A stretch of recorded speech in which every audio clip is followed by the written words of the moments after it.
Bismillahirrahmanirrahim. Assalamualaikum warahmatullahi wabarakatuh. Innal hamdalillah nahmaduhu wa nasta'inuhu wa nastaghfiruh wa na'udzu billahi min shururi anfusina wa min sayyiati a'malina may yahdihillahu fala mudilla lahu wa may yudlil fala hadiya lahu. Asyhadu an la ilaha illallah wahdahu la syarika lahu wa asyhadu anna Muhammadan 'abduhu wa rasuluhu la nabiyya wa la rasula ba'dah. Qala Allah ta'ala ya ayyuhalladzina amanu taqullaha haqqa tuqatih wa la tamutunna illa wa antum muslimun.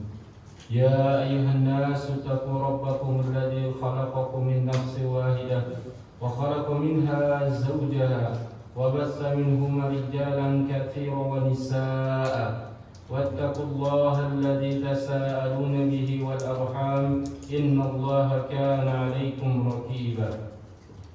Ya ayyuhalladzina amanu taqullaha wa qulu qawlan sadida yuslih lakum a'malakum wa yaghfir lakum dhunubakum wa man yuti'illaha wa rasulahu faqad faza fawzan 'azima amma ba'd. Para jamaah sekalian, kaum muslimin dan muslimah yang dimuliakan oleh Allah Azza wa Jalla, segala puji hanya milik Allah yang kita senantiasa memuji Allah Jalla wa Ala atas segala limpahan nikmat serta karunia yang Allah berikan kepada kita.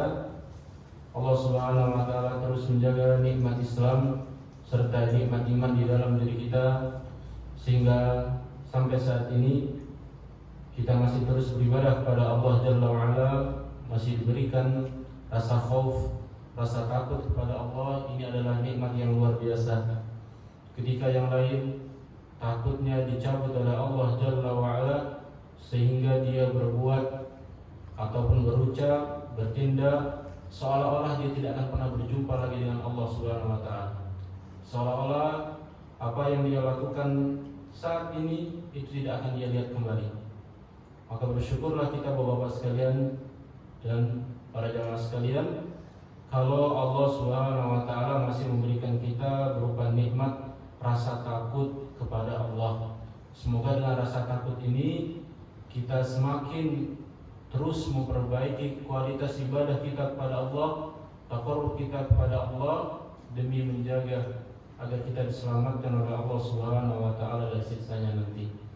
Salawat dan salam senantiasa selalu kita ucapkan sebagai bukti cinta kita kepada Rasulullah sallallahu alaihi wasallam, yang mana beliau tidak perlu menerima ucapan terima kasih dari kita. Kita tidak perlu untuk mengucapkan banyak terima kasih kepada beliau, namun perbanyaklah salawat kepada Nabi sallallahu alaihi wasallam.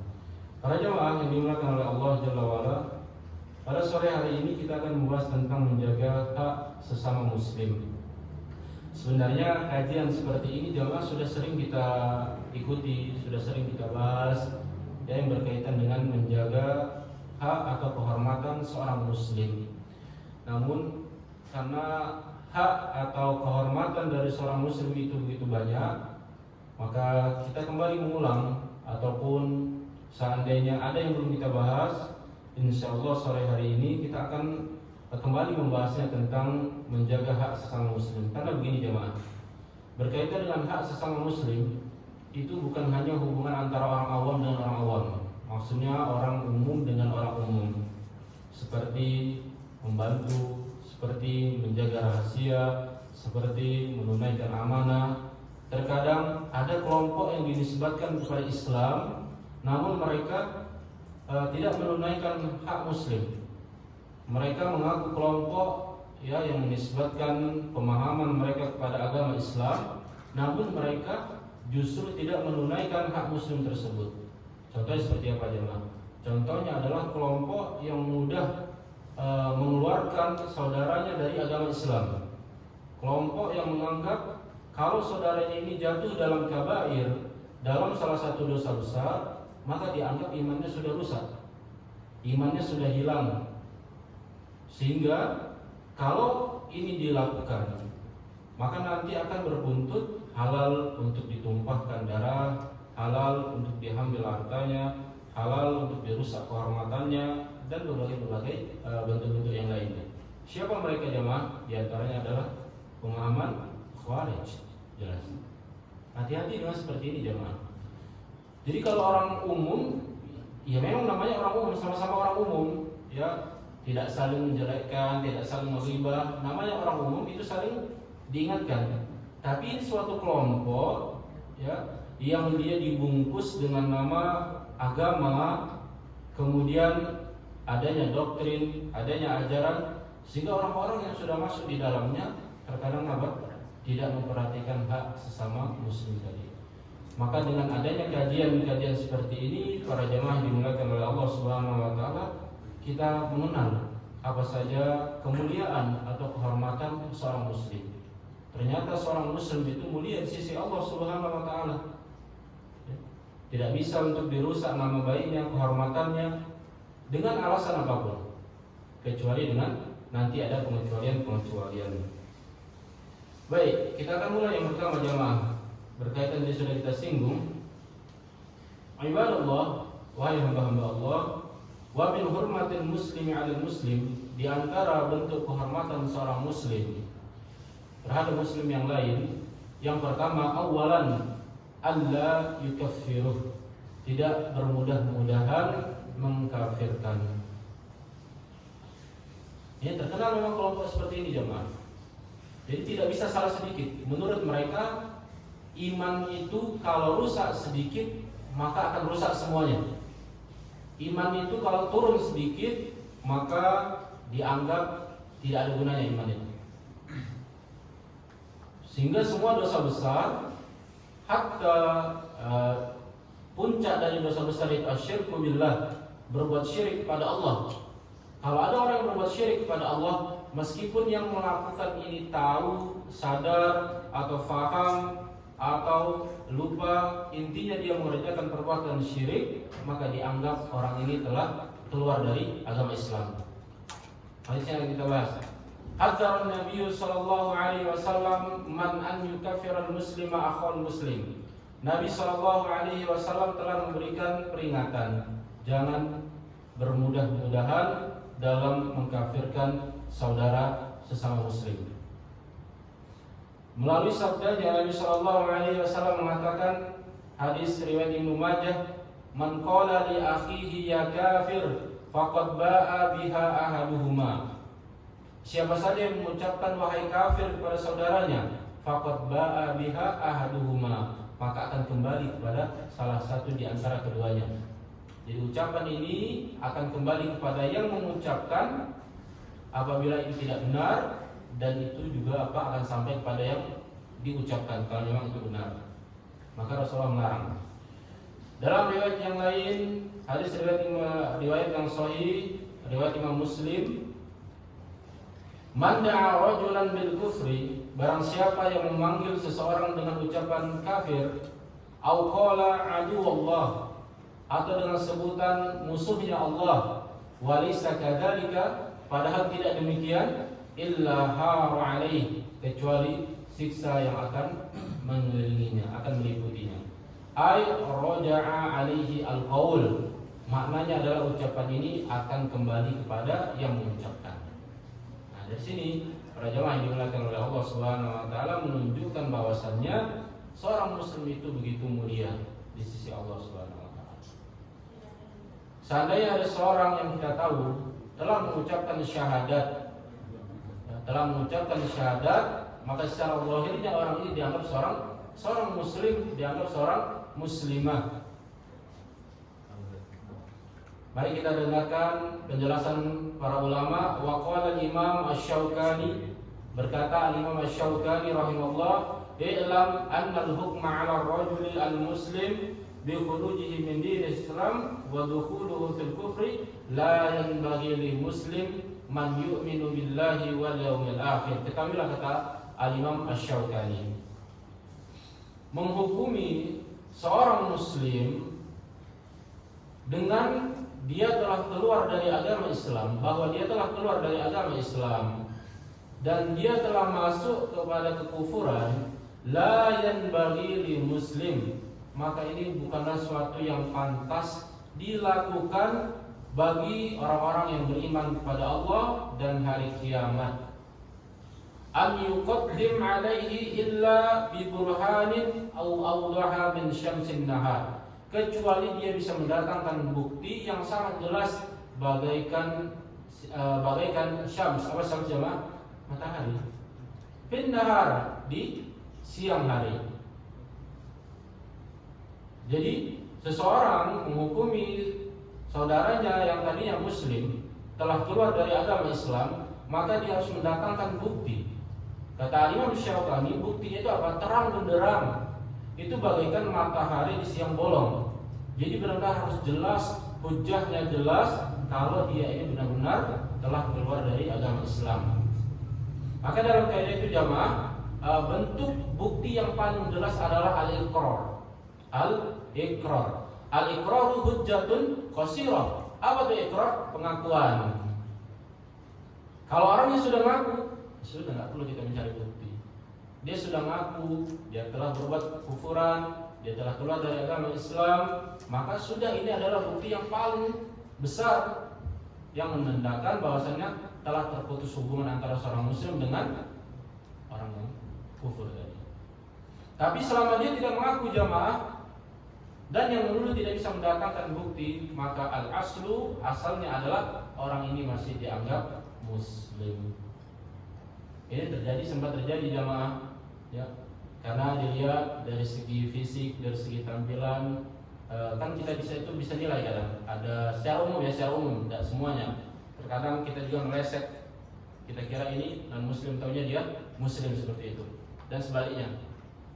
Sehingga ketika ada yang meninggal, keluarga itu sempat bingung, ataupun masih tetangga itu bingung, apakah dilakukan secara Islam ataukah selain Islam seperti itu. Sedangkan kabar terakhir yang didapatkan bahwasannya dia ini telah mengucap syahadat, dia menjadi seorang muslim. Maka kalau kita ketemu masalah seperti ini, selama tidak ada bukti, tidak ada saksi, maka dihukumi dia adalah seorang muslim, seorang muslimah.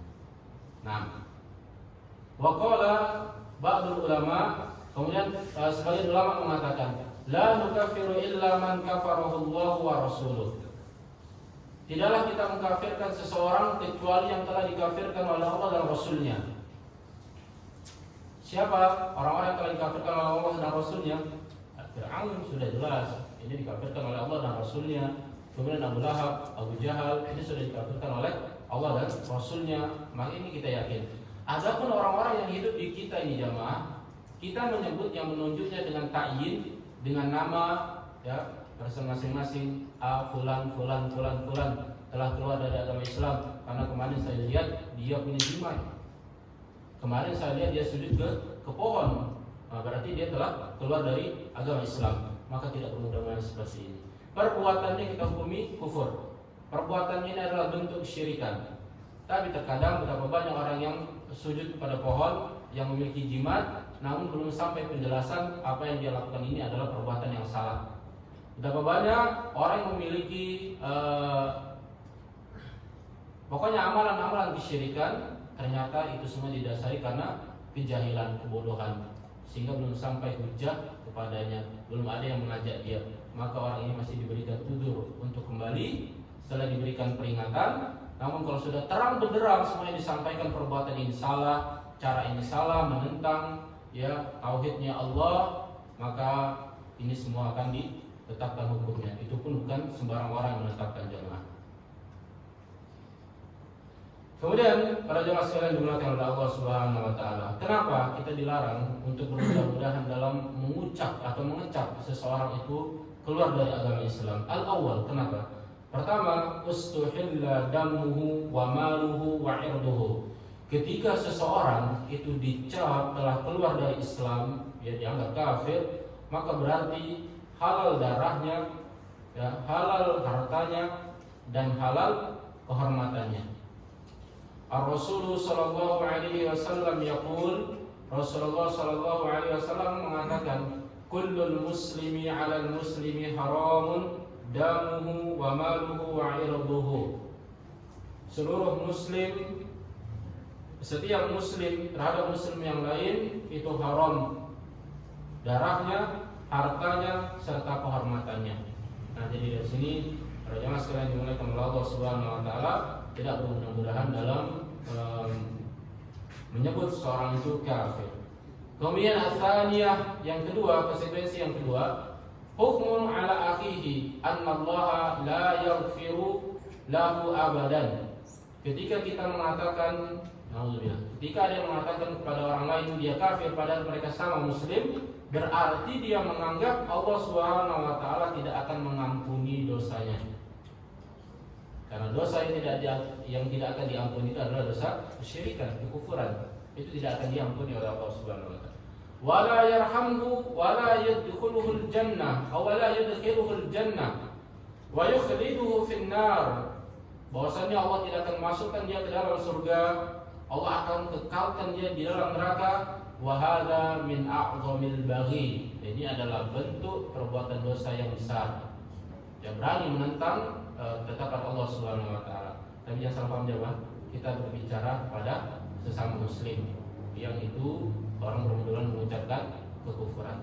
Tapi kalau orang-orang yang sangat jelas terang benderang, ya terang kita tahu kok dia terang-terangan berbuat kekufuran dan dia mengaku dia bukan bagian dari agama Islam, maka kita juga tidak boleh ragu untuk meyakini bahwasanya apa yang dia lakukan itu adalah perbuatan yang salah. Jadi seorang muslim itu berada di pertengahan. Dia tidak bermudah-mudahan. Kemudian yang kedua, dia mantap, dia yakin, ya, untuk meyakini, untuk memahami orang-orang yang terang-terangan kemudian sudah dikatakan oleh para ulama dia berbuat kekufuran, maka kita harus mengikuti, kita harus meyakini. Bukan berarti kita menganggap semua itu benar, menganggap semuanya benar, boleh silakan beribadah bagaimanapun, ini semua itu haknya Allah, bukan seperti itu, ya. Tapi kita harus ada sikap at-tawassut, sikap pertengahan sebagai seorang muslim. Dan juga kita bukan yang pelin-pelan, ya, bukan yang pelin-pelan, bukan. Yaqulu Abu Hurairah radhiyallahu anhu, berkata Abu Hurairah radhiyallahu anhu, sami'tu Rasulullah sallallahu alaihi wasallam yaqul, aku telah mendengar Rasulullah sallallahu alaihi wasallam bersabda, kana rajulani fi bani Israil muwafiqain. Dahulu ada dua orang teman dari kaum Bani Israel. Fakana ahaduhuma yudhnib wal akhar mujtahid fil ibadah. Keadaan dua orang ini, salah satunya ini selalu berbuat dosa dan yang lain ini rajin dalam ibadah kepada Allah Subhanahu wa taala. Fakana la yazalul mujtahid yara al akhar ala dhanbi. Dan yang rajin ibadah ini selalu melihat temannya ini berbuat dosa, yang berbuat kemaksiatan. Fa yaqulu aksir, fawajaduhu yawman ala dhanbin faqala lahu aksir. Setiap kali yang rajin ini memberikan nasihat, aksir, berhenti dari berbuat maksiat. Tapi begitu terus diulangi lagi oleh temannya ini, terus diulang-ulang seperti itu. Kemudian yang berbuat dosa ini mengatakan, khallani wa rabbi, tinggalkan aku dengan Rabbku, kata temannya ini. Aba'asta alayya raqiban, apakah engkau diutus sebagai raqib bagiku? Apa itu raqib jawab? Pengawas, yang ngawasi aku. Apakah hidupmu cuma untuk apa? Ya, meneliti mengawasi aku, seperti itu maksudnya. Faqala ayal mujtahid, maka mungkin kebawa emosi karena diberikan nasihat, ternyata justru dijawab seperti ini. Apa kata ahli ibadah tadi? Wallahi, demi Allah, la yaghfirullahu laka, Allah tidak akan mengampuni. Aw la yudkhiluka Allah ta'ala jannah, dan Allah tidak akan memasukkanmu ke dalam surga. Dia berani bersumpah atas nama Allah, wallahi, demi Allah, Allah tidak akan memberikan ampunan kepadamu. Nah, di sini sebenarnya titik permasalahannya jangan. Faqabada arwahuma fajtama'a 'inda rabbil alamin, maka keduanya diwafatkan oleh Allah Subhanahu wa taala, kemudian keduanya berdiri di hadapan Allah. Faqala li hadzal mujtahid, maka Allah berkata kepada ahli ibadah tadi, akunta bi 'aliman, apakah kamu berilmu, ya, mengetahui seperti aku? Au kunta 'ala ma fi yadayya qadiran, ataukah engkau mengetahui takdir yang ada di tanganku, kata Allah Subhanahu wa taala. Jadi Allah ingin memberikan penjelasan bahwasanya orang yang telah berbuat lancang bersumpah atas nama Allah bahwasannya Allah tidak akan mengampuni dosa temannya dan Allah tidak akan memasukkan temannya ke dalam surga. Hati-hati seperti ini jemaah. Ternyata ya berbuat itu salah, tapi merasa alim juga salah juga. Merasa sudah baik, merasa sudah sempurna, kemudian bermudah-mudahan menilai orang lain, ini salah, bahaya. Apalagi berani mengambil haknya Allah Subhanahu wa taala, Allah tidak akan mengampuni dosa seseorang. Wa qala lil muznib, kemudian Allah berkata kepada yang kita tahu yang berbuat dosa tadi, idhab fadkhulil jannah bi rahmati, masuklah engkau ke dalam surga dengan rahmatku. Wa qala lil akhar izhabu bihi ilan nar, kemudian berkata kepada ahli ibadah yang tadi, izhabu bihi ilan nar, ya. Allah berkata kepada para malaikat, pergilah kalian bersamanya ke dalam neraka. Maksudnya apa? Bawa dia ke dalam neraka. Qala Abu Hurairah, walladzi nafsi biyadihi la takallamu bi kalimatin aw baqad dunyahu wa akhiratuhu. Jadi penjelasan di sini jemaah sekalian dimuliakan oleh Allah Subhanahu wa taala, ternyata bahwasanya di akhir dari kehidupan yang berbuat dosa tadi, dia bertobat kepada Allah Subhanahu wa taala sehingga membuat dia mendapatkan ampunan Allah Jalla wa ala. Nah, kita tidak tahu akhir dari kehidupan seseorang. Kita tidak pernah tahu bagaimana akhir dari kehidupan seseorang. Maka fokuslah pada ibadah, ketakwaan, ya, antara kita dengan Allah Subhanahu wa taala. Kita cukup menyampaikan kebaikan kepada orang lain, berikan nasihat kepada orang lain, namun tidak memvonis, tidak menentukan kemanakah dia akan pulang, apakah ke dalam surga ataukah ke dalam neraka dengan kalimat pasti. Dan dari hadis ini jamaah bukan berarti bahwasannya Allah berarti memasukkan surga orang yang berbuat dosa dan masukkan ke neraka ke dalam orang-orang yang berbuat ketaatan, bukan. Tentunya Allah Subhanahu wa taala akan membalas kebaikan dengan kebaikan dan akan membalas keburukan dengan keburukan. Makanya tadi kita katakan orang yang berbuat dosa ini sebelum dia meninggal dia bertobat, maka diterima taubatnya oleh Allah Subhanahu wa taala. Dan dalam penjelasan yang lain, alul ibadah tadi di akhir hidupnya karena wujud dengan amal ibadahnya, dia tutup hidupnya dengan su'ul khatimah, kehidupan yang kita berlindung kepada Allah Subhanahu wa taala.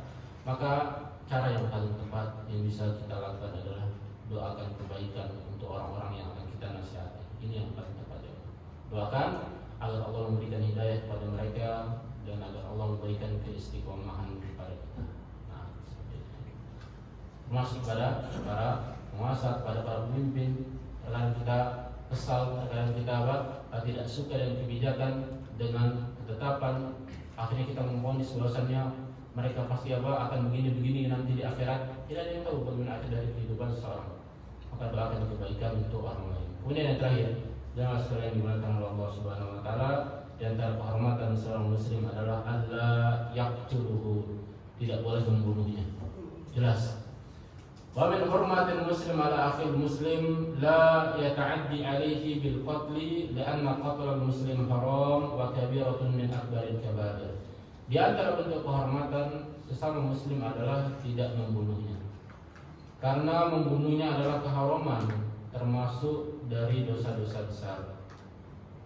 Allah Subhanahu wa taala mengatakan dalam surat Al-Maidah ayat ke-32, "Man qatala nafsan bighairi nafsin aw fasadin fil ardh faka'annama qatala an-nasa jami'a."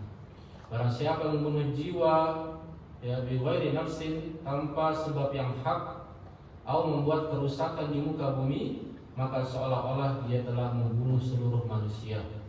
Nah, ini ancamannya bahwasanya tidak boleh kita mengganggu darah orang lain tanpa dengan cara yang hak. Kemudian hadis Nabi sallallahu alaihi wasallam, la zawalud dunya, demi Allah hilangnya dunia, ahwan 'ala Allah, itu lebih rendah atau lebih ringan di sisi Allah min qatli rajulin muslim, dibandingkan dengan pembunuhan seorang muslim. Menunjukkan dunia ini tidak ada apa-apa di sisi Allah dibandingkan dengan hilangnya darah seorang muslim yang tidak bersalah. Nah, inilah agama Islam mengajarkan kepada kita semua.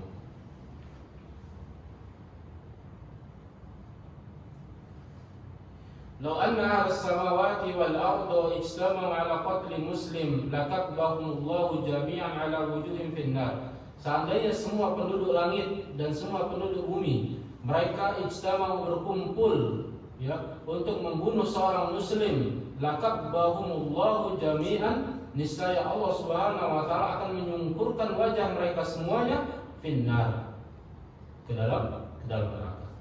Seandainya semua penduduk langit, semua penduduk bumi mereka berkumpul untuk membunuh seorang muslim, maka akan Allah sungkurkan wajah mereka seluruhnya ya ke dalam neraka tadi. Maka para jamaah sekalian dimuliakan oleh Allah Subhanahu wa taala, hati-hati dengan darah. Hati-hati dengan darah. Maka ini semua akan ditanya oleh Allah Subhanahu wa taala.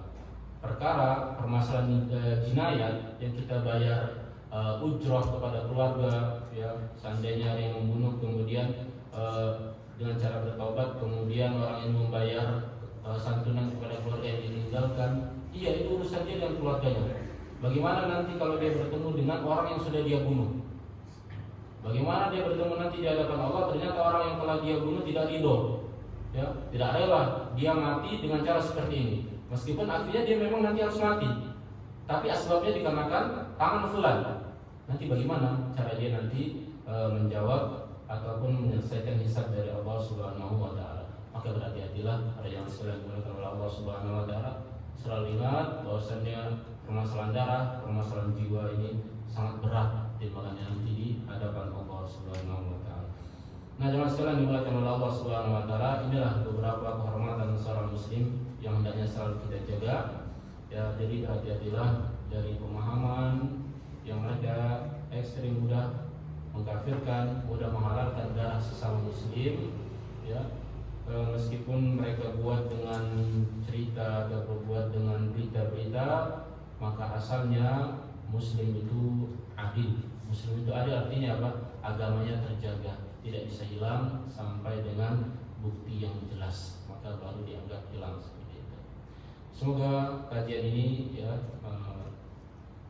menjadi asbab Allah Subhanahu wa taala memberikan kita hidayah hingga akhirnya Allah membukakan kita pintu-pintu ilmu yang lain dan kita diberikan pemahaman dalam memahami agama Islam yang mulia ini, dan Allah jaga kita, jaga saudara kita dan seluruh kaum muslimin pada umumnya dari fitnah dunia dan juga fitnah akhirat, sehingga kita semuanya bersama-sama masuk ke dalam jannahnya Allah Jalla wa Ala.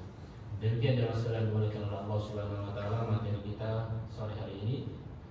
Silakan kalau ada yang bisa kita diskusikan. Allahu a'lam.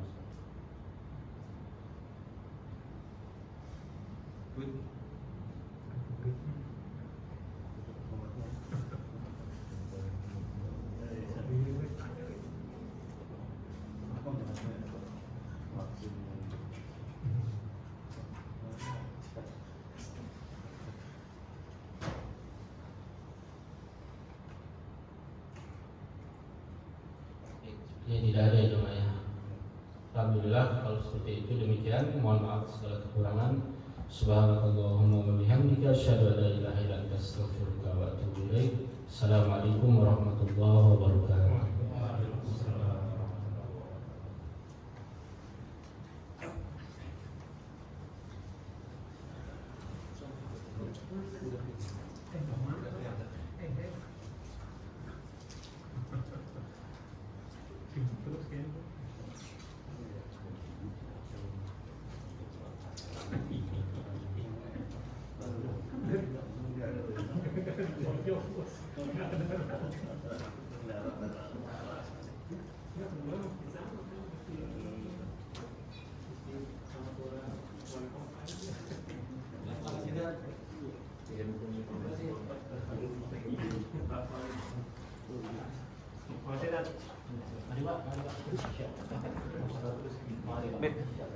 Pit, Pit,